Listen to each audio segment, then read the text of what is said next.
Hello, and welcome to Twilight Thoughts. My name is Brice, and I'll be your host for today. We'll begin in a moment, but first I'd like to let you know that soon you will be entertained by news, reports, scandal, and of course, speculation.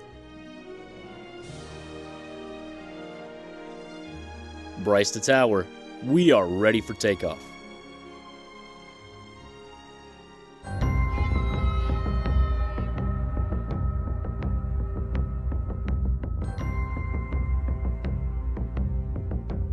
Hello everyone, my name is Brice, and I am here with my good friend James. Say, man.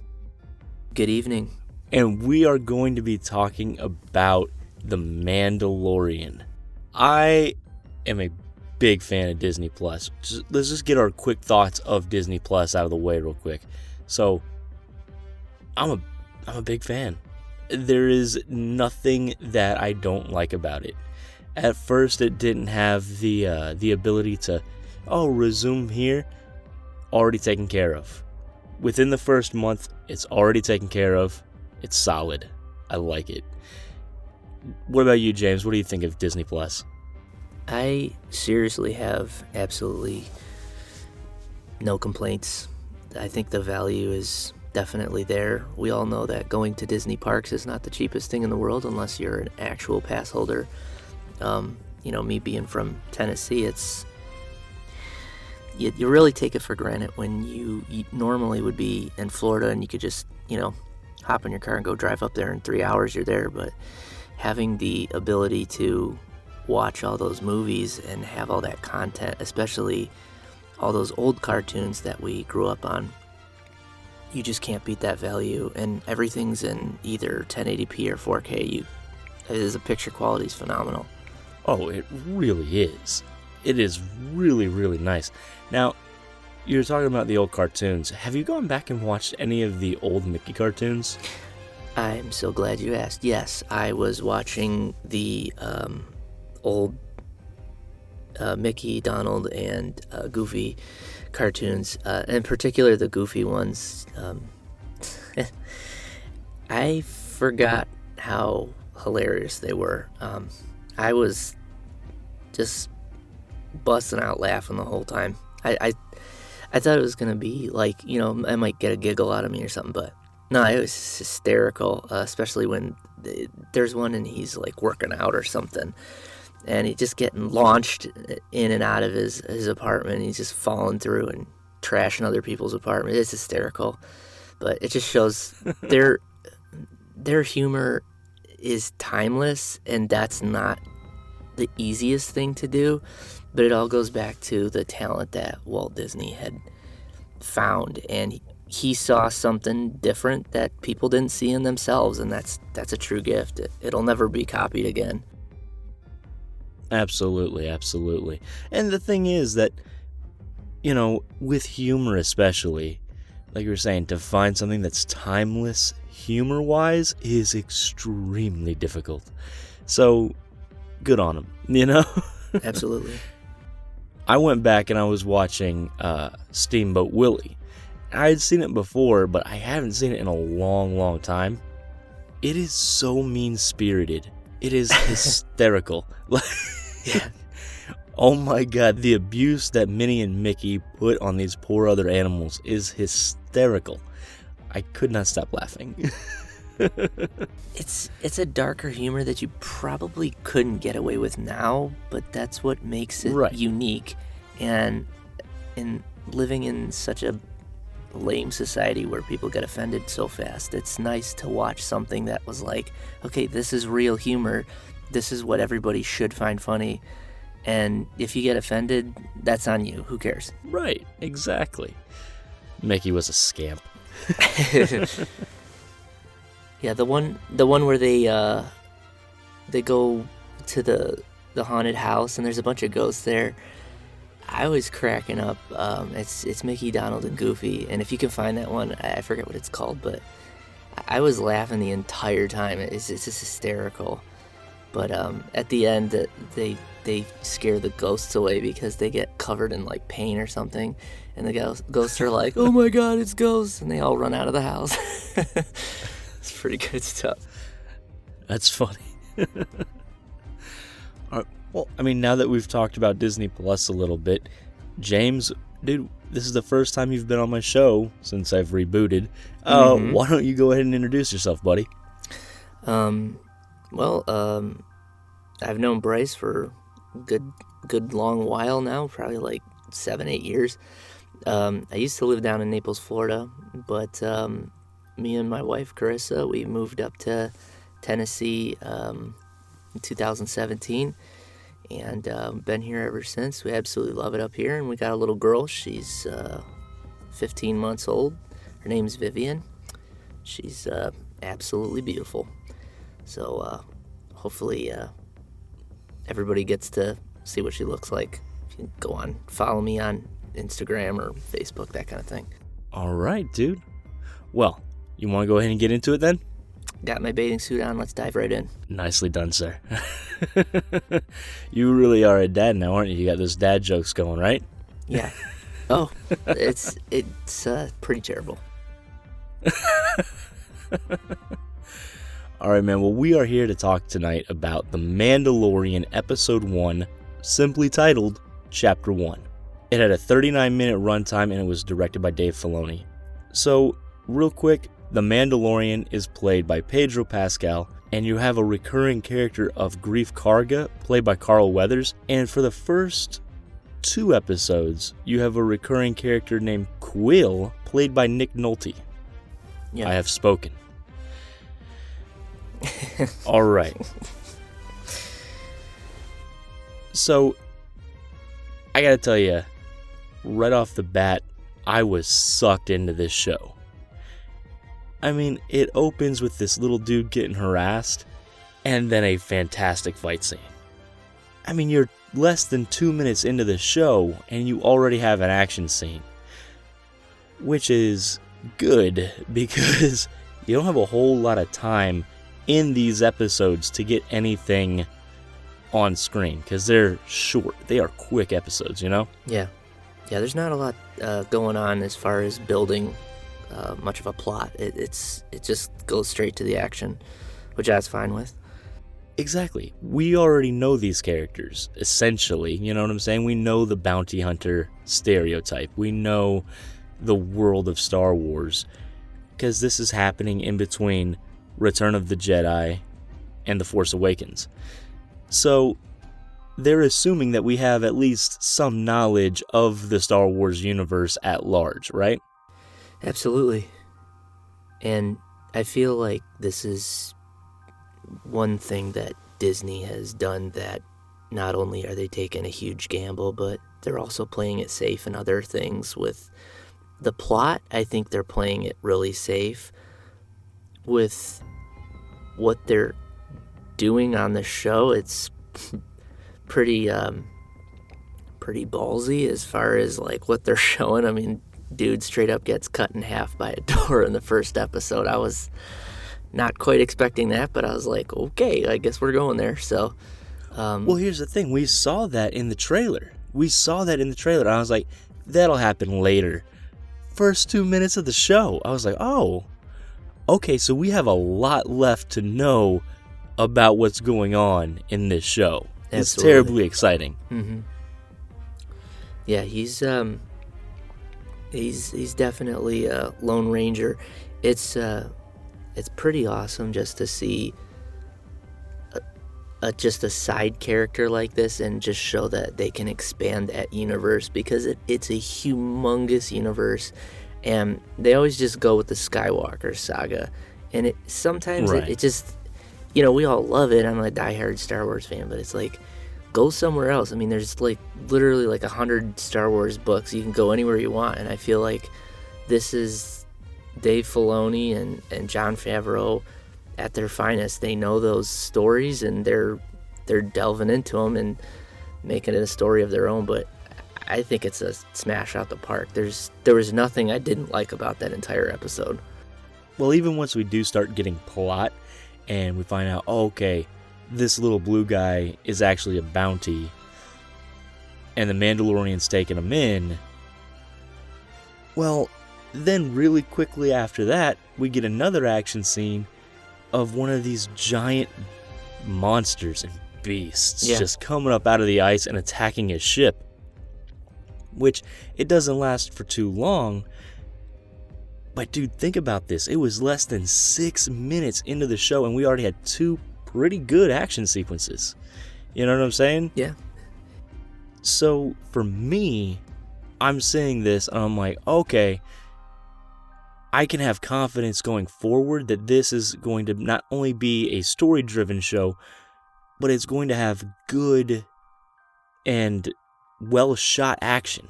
Yeah. You know? Because sometimes you get into that whole bit of shaky cam and whatnot, and like the tight spaces, it can be rough. But not here. They didn't do that in this show, and that makes me so happy. And I didn't feel like anything was cheap. Like, so many times on shows, like, I look at the Sci-Fi Channel. A lot of those shows are very, very cheesy. Now, that channel's come a long way, but I always thought of, like, cheesy CGI sci-fi or whatever. This show is the same quality that you're going to get from ILM that you're going to get in Force Awakens or any of the other Star Wars movies. It's movie quality television, but just like you said, the episodes are rather short, but I mean, they are totally action-packed.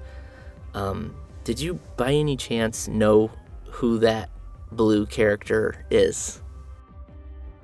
I don't, and that was actually one of my gripes of actually just the show in general. Because the Mandalorian knows who all these people are, they never tell you who these people are.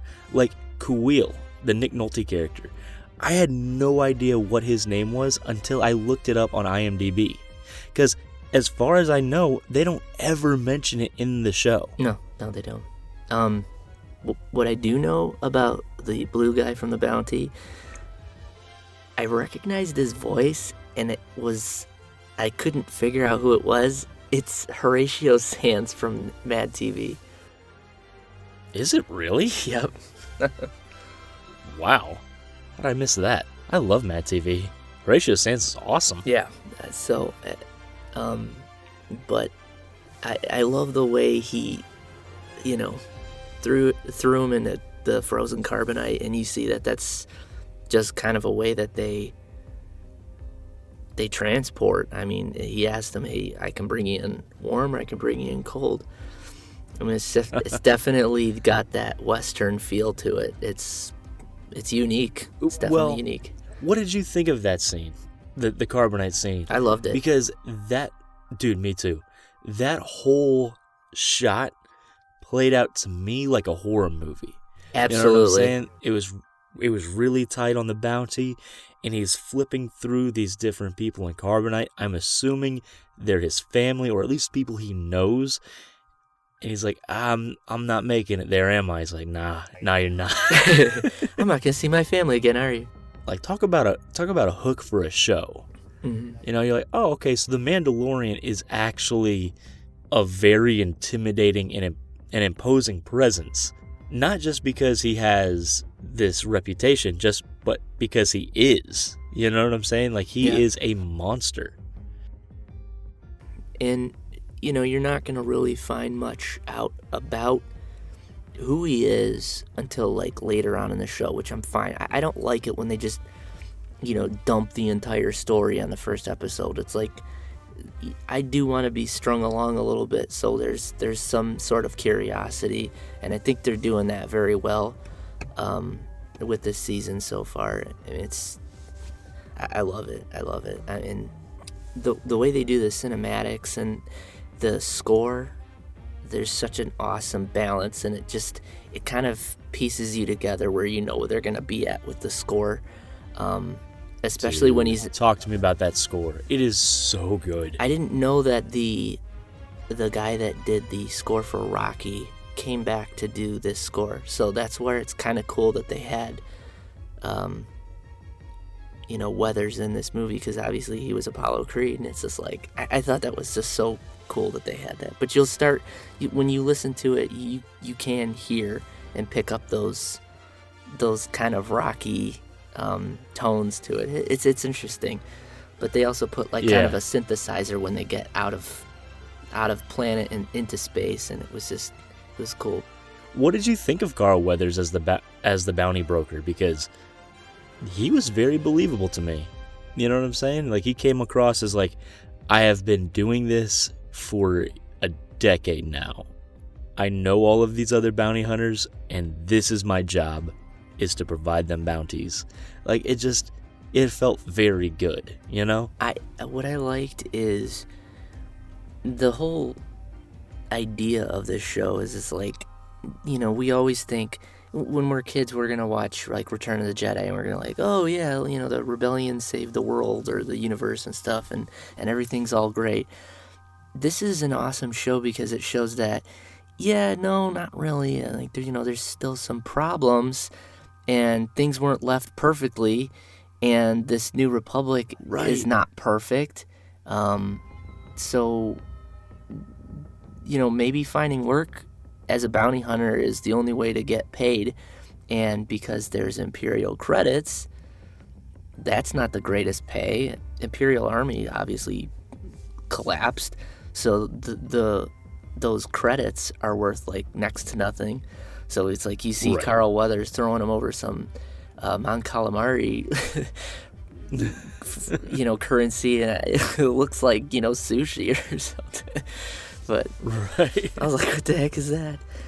But it's very interesting. I just like how they're delving into like smaller things that we've just never seen in this universe, and it's not like boring nostalgia. It's like an interesting nostalgia that we've always maybe wondered about, or they're just diving into different areas that we've never really explored in that universe, and I like that a lot. It's like, I want to see new things. Exactly, dude. That's the thing.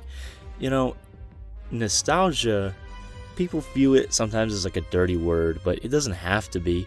And this, I feel, is the right use of nostalgia. Yes, it is the Star Wars name, so you have nostalgia there. And you also have an expectation of what you're going to want from it. Mm-hmm.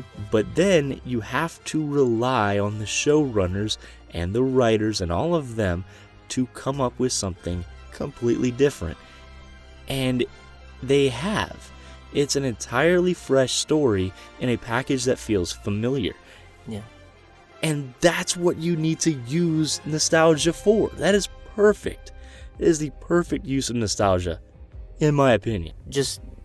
And I couldn't agree with you more, because like with nostalgia, it's obviously going to release endorphins, and you don't want to just like unload in small doses. Exactly. You know, placed here and there, it's like a perfect recipe for an excellent show. And I think there's so many little things they threw in there, like the little Salacious Crumb getting like roasted in the the spit. I mean, I was so dying laughing. I'm like, this is hysterical. And he's just looking at his buddy in the cage, and he's like, oh crap, I'm next. So it's just about to become a Ronto roaster. It was unique. I mean, and then, you know, once the Mandalorian gets his mission, you know, it's kind of like an under the table mission. No Puck, nothing. It's just Tracer. It was cool to see that like kind of door knocker thing from Jabba's the Palace. I love that. And it's like, okay, well, I guess we realize that that's a normal kind of doorbell thing. I do. I really like that little door knocker thing too. I think it's really, really funny. Just something happens in a later episode where I was like, you're gonna give that to that? All right then. Very well. I like it. I'm for it. But going back to his bounty, I am so surprised almost that he took it, because you gotta think something is off. There's no Puck, there's no numbers. All I got was an age and a tracker. Mm-hmm. Something is wrong. Yeah. You know? Yeah, there were no information. And, you know, when he goes and talks to the client, which is Werner Herzog, and he is immediately evil. Yeah, he has Empire written all over him.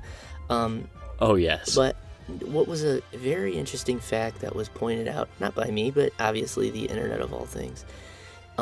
His doctor that was in there, or was a scientist, he had the same markings on his shoulder as the clones from Camino. So the speculation is Really? that he is from Camino and he's learned how to clone, and they're probably trying to clone, which you'll find out. I'll probably have to cut that out, but Baby Yoda. Right. That's very interesting, because see, watching this episode, it was a great episode and I really enjoyed it, but they're going about it the same way as like Game of Thrones did. They're not saying, "Oh, hey, here's an hour episode." They're saying, "Hey, here is 1/10 of a 10-hour movie." Yes. So there's going to be a lot of questions that come up as you're watching the show that don't get resolved right away, and that doesn't feel the best for a viewer, especially when you can't binge something. If it was a bingeable show and you sat down and watched 10 episodes of The Mandalorian back to back to back to back to back, you're like, oh, okay, I just watched a 4-hour movie. And I say 4 hours because these episodes, oh my God, love them. They are short. They are short. Yeah, watching this entire season would be like the equivalency of watching The Irishman. Exactly. It's like 12 hours long or normal something. Movies. Oh, goodness. No, but, I like the idea of, like, the stormtroopers were just, like, I thought there was, like, maybe these dudes got 4 stormtroopers up in there, and their armor isn't clean like it would be in the Empire regime. They were dirty. And Oh, yeah. so you question, are they actual stormtroopers? Are they just thugs in stormtrooper armor? It was interesting. See, to me, I took that as, yes, they're stormtroopers, but they're also on a desert planet, so they're going to get dirty, and they're just kind of stuck here. Yeah. That's what I took out of it. But what do I know?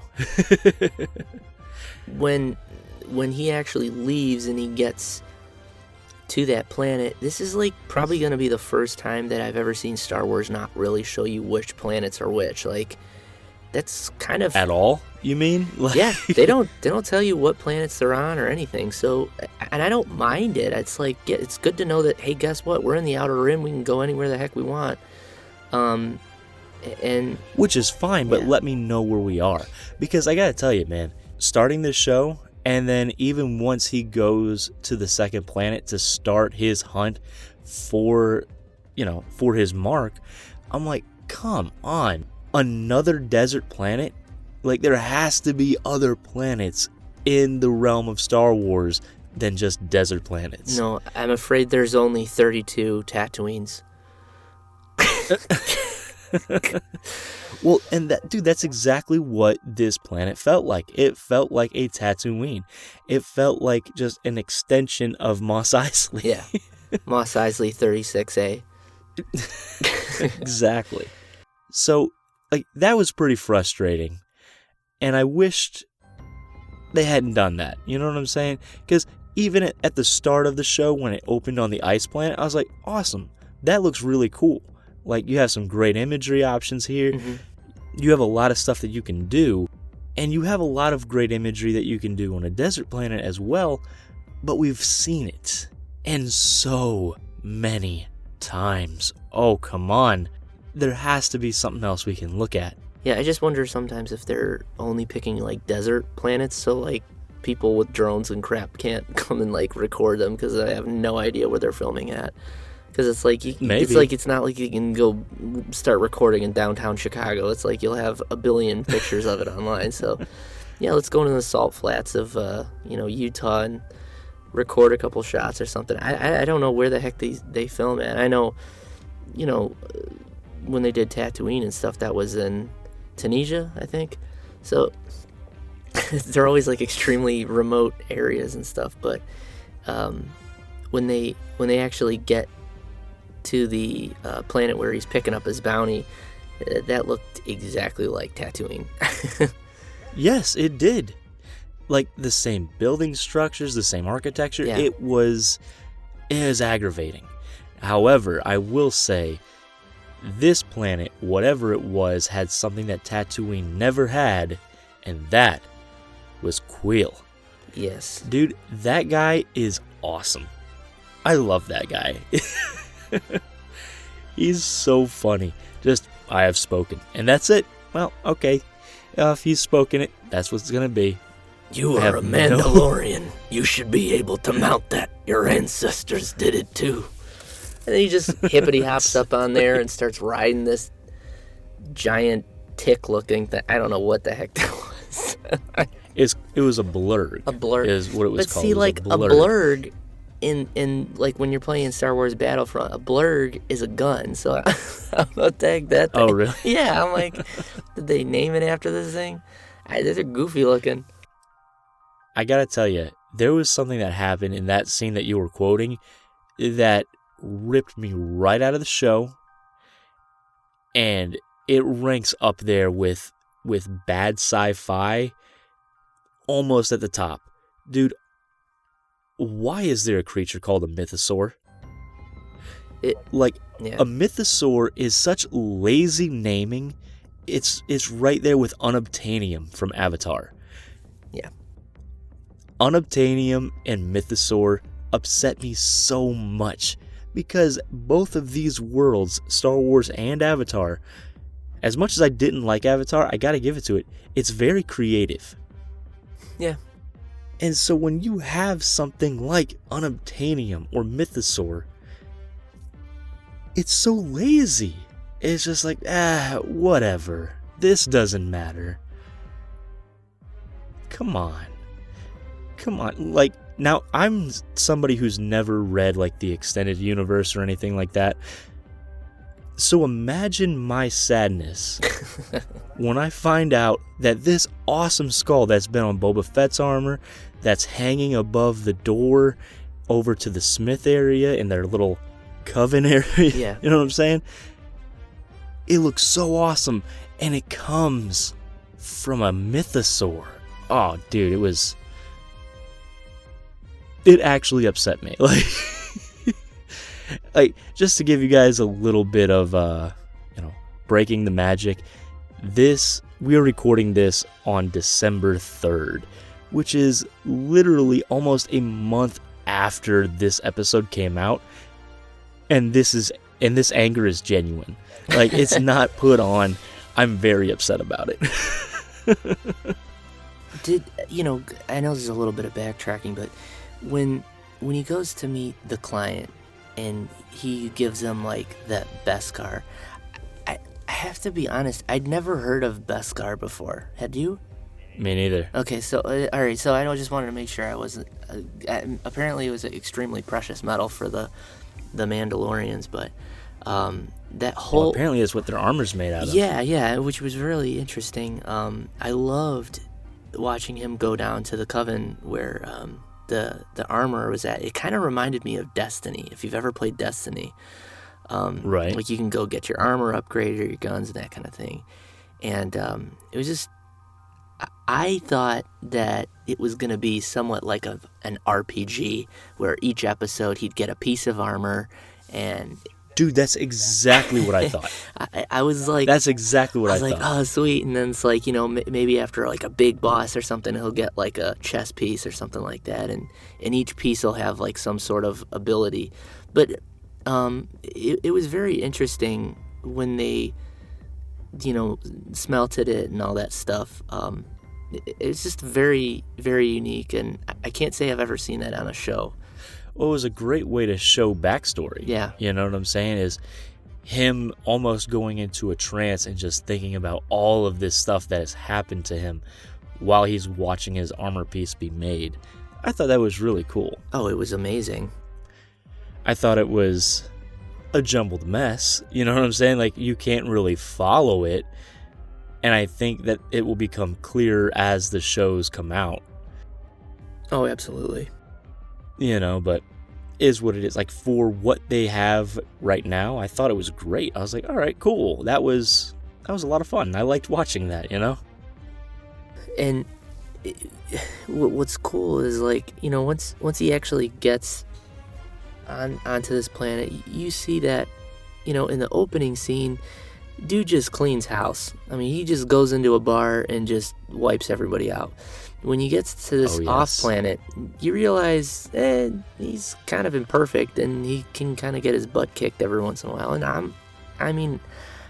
don't want to. It's like, I always knew the bounty hunters were pretty hardcore, but it's like, you know, I don't want to see someone that's like, it's like Neo walking up there. It's like, yeah, I like to see some imperfection and be, you know, a little bit human. So, well, that's what endeared everybody to Daredevil. You know, the show Daredevil, was that he would go out, he would fight, and he would win. But by the end of the fight, he was winded. He was bloody. He was battered. He was bruised. And that's what the Mandalorian is doing, and I love it. Yeah. I love it. I freaking love IG-88. You can't go wrong with... IG-11. IG-11, sorry. You cannot go wrong with... Taika Waititi. The guy is just, he's so freaking hilarious. Dude, and that scene was Taika just Waititi ridiculous. Is great. Yeah. That scene where they were fighting that band of raiders was incredible. It was probably one of the best Star Wars scenes we've ever seen. But it just... Oh, it ranks up there. It kind of reminded me, like, of the game Fallout, when he's like, I need you to go take out a band of raiders. It's like, okay. The settlement still needs our help. All right, Preston. Yeah, thanks, Preston Garvey. Another band of raiders. Okay. I thought it was funny because IG-11, like, Taika Waititi is really funny as IG-11. But IG-11, the actual character, is a freaking monster. Yeah, he's a beast. He is just destroying people. I've never seen those things fight before. I don't think it's ever been shown. Me neither. Those type of droids fight. And the closest thing we got was in, I believe, episode 2, when he tried to poison somebody. I forget. But it's so freaking cool, because to watch it, I didn't know that all those little, like, red eyes and stuff were so it can see in every direction. And then he's just spinning around and shooting in every direction. I mean, that was freaking crazy looking. So, dude, there was one scene where he was walking underneath the arch, and he shoots his gun in the air. I was like, all right, cool, little victory shot. No, because there was a man above him, and then he died. It was great. Yeah, it was no taking prisoners. It was just he was bringing everybody in cold. So, and for as much of a monster as IG-11 was, he was a suicidal little droid. Yeah, he wanted to explode himself so badly. He's like, yeah, let's not do that. He's like, it's time to self-destruct. Stop it. We're getting out of here. And we've seen it a few times now in the show, and we'll talk about it in, you know, a couple other episodes, but I am loving what they're doing with the grappling hook. Yes, thank you for using like the greatest tool that we all love Batman for. Exactly. It is so versatile. Yeah. Like, it's not just, hey, I'm going to move from point A to point B. What he does when that minigun comes out and he spins it around, throws him off, and then just knocks the guy out and then shoots him in the head was wonderful. Yeah. You can tell that the directors are gamers. That's for sure. It does feel like video game at some points. Mm-hmm. And I mean, leading up to this final scene, nobody saw what was gonna happen when they find what they've been tracking. I mean, I thought they were gonna have like some trophy or something, and then they open up this crib and it's a friggin' baby Yoda. I was like, wait, what? It was like 5 o'clock in the morning, And I'm just like, what the? I was like, holy crap. I'm like, I didn't know there was more than one. I'm like, this is crazy. Oh, yeah. I was like, I've got a billion questions and my mind just melted. So, and it's, 5 a.m. It's not like I can go, smash someone's phone number. And it's like, who's going to be up right now? But apparently the internet was, and we were all asking the same questions. So, oh, man. And not only is it super interesting because it's a Baby Yoda, but it's also freaking adorable. And it's a puppet. And I'm totally cool with that. And I Me too. love Werner Herzog for saying, you guys are a bunch of cowards if you make that thing CGI. It needs to be a puppet. And it's like, thank you. Because if it was CGI, it wouldn't have the same weight of a character whatsoever. Exactly. It wouldn't have the same level of cuteness. Like, everybody loved Yoda in The Empire Strikes Back. Yeah. But then there were some people who were complaining about Yoda in the prequels. Well, what's the difference here? Yoda was actually there in Empire, and then he wasn't because he was a CGI character in the prequels. Yeah, it was pretty dumb. So, I mean, if you had the option, you go with, the non-CGI route. So, even before that happened, I got to see something that I love seeing whenever it happens in Star Wars, is when they cut down a blast door.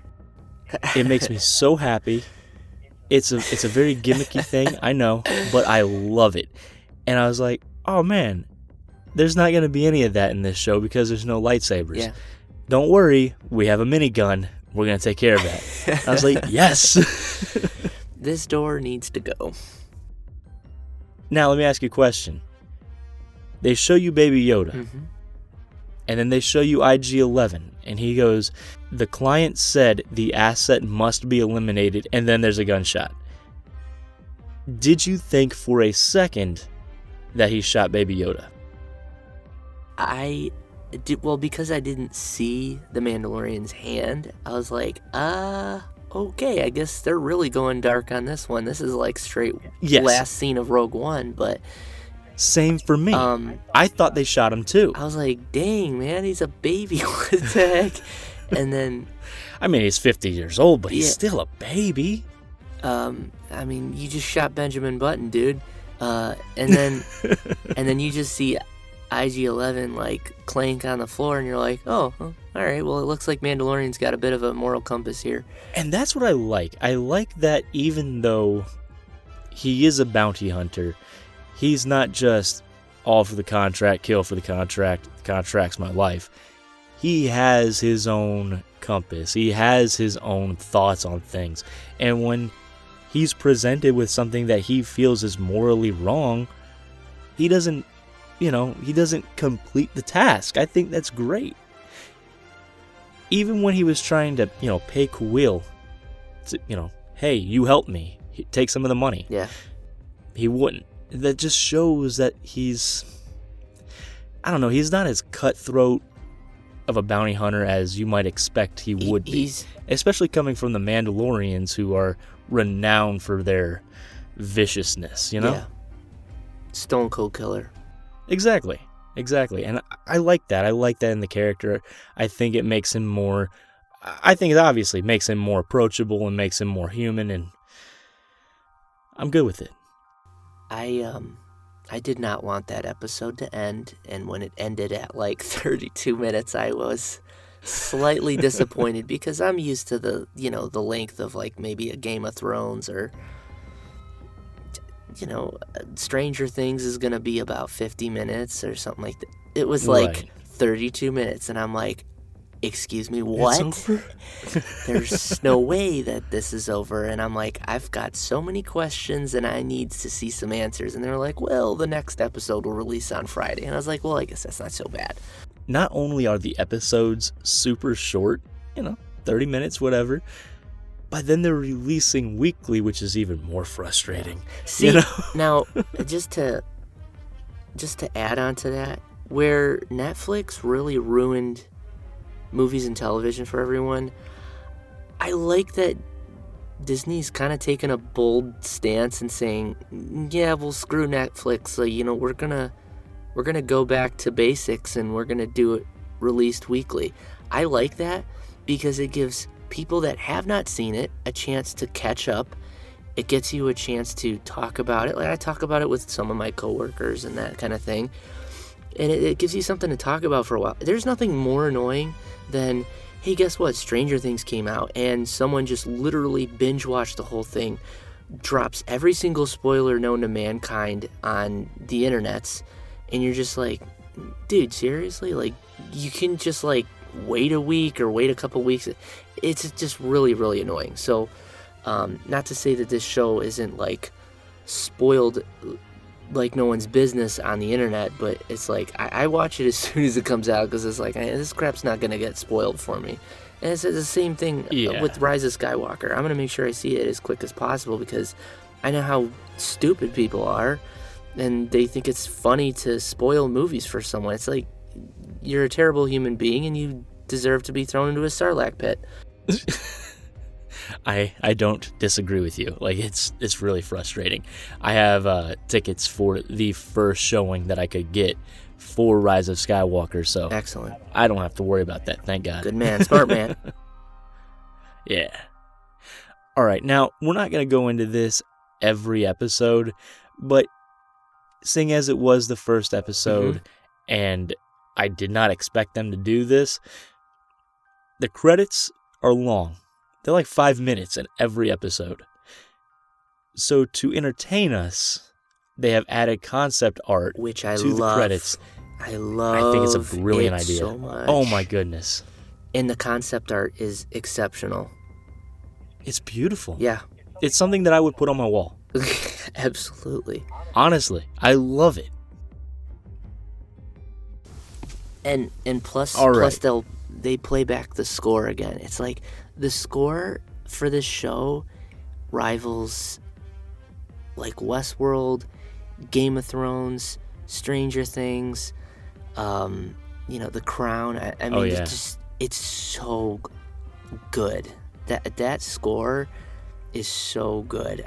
I never get sick of hearing it. And it's definitely set its place in the Star Wars universe without a doubt. Because like when Rogue One came out, it kind of had I don't know, the soundtrack was a little bit off. I didn't dislike it or anything like that. It kind of grew on me over time.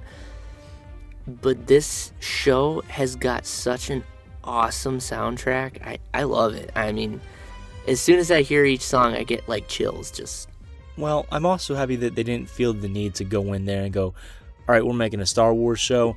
We have to have all of these callbacks to Star Wars in the score. There's nothing there. Like, if I just played this and was like, oh, hey, that's from Star Wars, you'd be like, get out of here. Yeah. Like, yeah, it's from Star Wars. Oh, okay, cool. I gotta go check that out then. But I don't know. I love the score. I think it's one of the better ones to come out of Star Wars really ever. All right, dude, if we're going to go ahead and do a review show about this, got to do it proper. You have to give me a star rating. 1 to 5. What do you got? First episode, just because I didn't know how the show was going to be, but I knew that this was Disney Plus's flagship show. I am going to give it a 5 out of 5. And my reason for that is because I grew up with Star Wars. I've known it my whole life. And me actually doing my due diligence and reading all the extended universe and whatnot, I feel like this was risky, balanced, safe for any fan base. If someone's never watched Star Wars and they're just watching the show for the first time, I will guarantee that this made them a Star Wars fan. It had every element to a good show. It kept you involved. It kept you interested. It left on a cliffhanger. And even if you don't know who Yoda is, you're like, I want to know what happens to that baby. So that baby is adorable, yeah. And I love him. And I was just blown away. I mean, that's all I think about as far as TV's concerned is The Mandalorian. When's the next episode? Obviously, it's on Fridays, so. How about you? Very good, man. For me, I don't know, I'm coming at it from not so much of like, oh my god, I love Star Wars. I've never been that guy. Yeah. There are problems with it. Like I said, they don't introduce the characters at all. And unfortunately, knowing that we're 4 episodes in, it doesn't get better. You know what I'm saying? Yeah. They don't even introduce the Carl Weathers character. They just introduce you like, hey, this is who the Mandalorian talks to get his bounties, and that's all you really need to know, but we don't get a name or anything like that. His name's Grief Karga, which is kind of a stupid name. I wasn't like, oh, that's a cool name. It's just like... Yeah, I didn't love the name, but we don't even know that until I think it is episode 2 or 3, and it's said in passing by somebody else, and you're like, is that Carl Weathers' character? Maybe, maybe not. So, it's frustrating to me. Yeah, it's like you gotta do your research outside of the show to get the answers that are in the show. Exactly. So, I don't love that, but that being said, you know what? I did really, really like this episode. I was so happy that I pushed off watching it until the Friday. That way I could watch episodes 1 and 2 back to back. Yeah. I'm going to go ahead and say that I give this episode a 4. Hey, fair enough. Yeah. All right. And that's going to do it for tonight, guys. We appreciate you listening. My name is Brice. This is James. Adios, amigos. You can find me on iTunes, YouTube, Twitter, Tumblr, SoundCloud. At Twitter, you can find me at Disney Nocturnal. On Instagram, you can find me at The Nocturnal Disney Podcast, all separated by underscores. I'm also on Facebook. Like I said, just search The Nocturnal Disney Podcast, and you can join our little group. You can find this show on iTunes, YouTube. You can find us on Spotify, which I say this all the time, but it makes me very happy to say I'm on Spotify. I just think that's really cool. You can find us on all kinds of different podcast apps. Where can people find you, James? Well, I'm on Facebook, Instagram. You can just look up James Schubin. If you like memes, I have the Walt Disney iFunny account. Just anything you can think of, Disney, Star Wars, Marvel, Pixar, it's all on there. So yeah, and then I'm on Twitter also. It's Walt Disney -IF. So, and I just post memes and stuff. That's about all I do. So, make myself useless. I highly recommend you guys go subscribe to his feeds and whatnot, because they're really good. The memes that he makes, I'm like, oh, very well done, James. Some of the things you think of, I'm like, man, I wouldn't have come up with that in 1,000 years. Like, for this episode, when you put all the minions jumping around, you're like, the egg. Yeah. That was funny to me. Yeah, it's, I just think about that stuff all the time, so I'll write little notes down, and then if I get the time, I'll make the stuff, but it's so time consuming, I just don't always have the time to do it. Guys, thank you so much for listening. We really do appreciate it. And thank you for listening to Nocturnal Disney Podcast. Bye-bye.